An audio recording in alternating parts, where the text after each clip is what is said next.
Hi, this is Michael. Today we're going to talk about one of my favorite cleanup crew, the Tongan Nassarius, also called the Super Nassarius.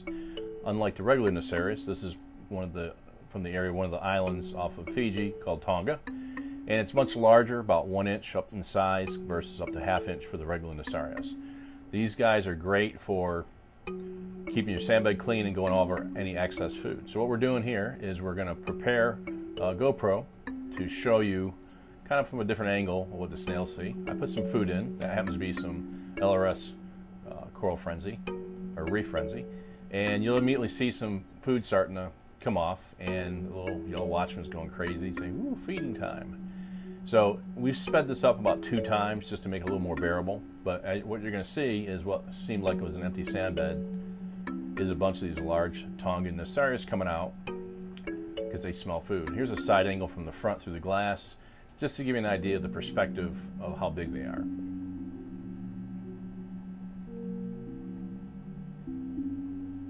And if you see, they actually do move quite fast. So even though they're a snail, they're a quite fast-moving snail. Their mouth is smelling, it's looking for that food.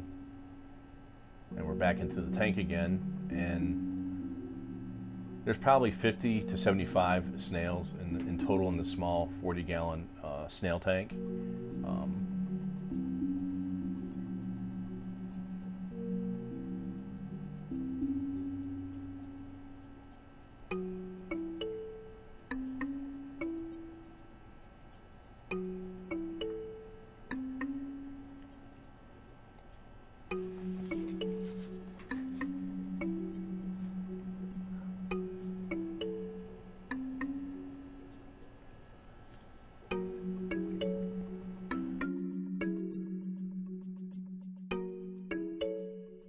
About 6 of them made it to the glass, and you see the little mouths are eating all the excess food, and they were kind of rough with it, so it ended up dislodging from the glass and floating away.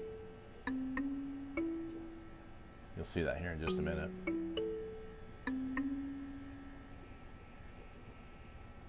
Now, these snails are a great cleanup crew in your tank. However, when you first get them, you need to do a drip acclimation. They're kind of sensitive to water parameters changing. They're not big fans of temperature and nitrates and salinity being different. So you do want to do a nice drip acclimation on them. And you can see now they're all ganging up on that piece of food, and in a few moments you'll see it kind of floats off to go around the tank.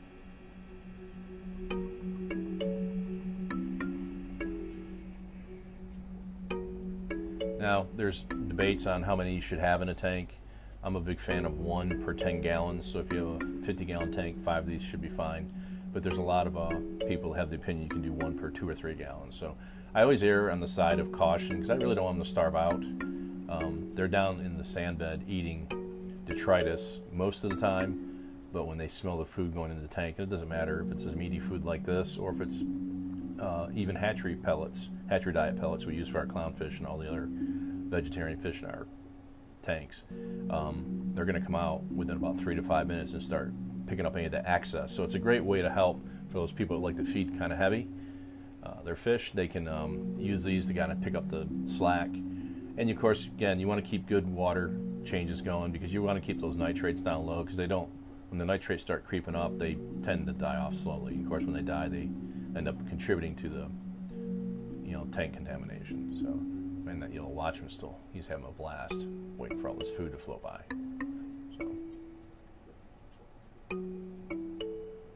hope you enjoyed today's video. If you did, please like, subscribe, and share, and thanks for watching.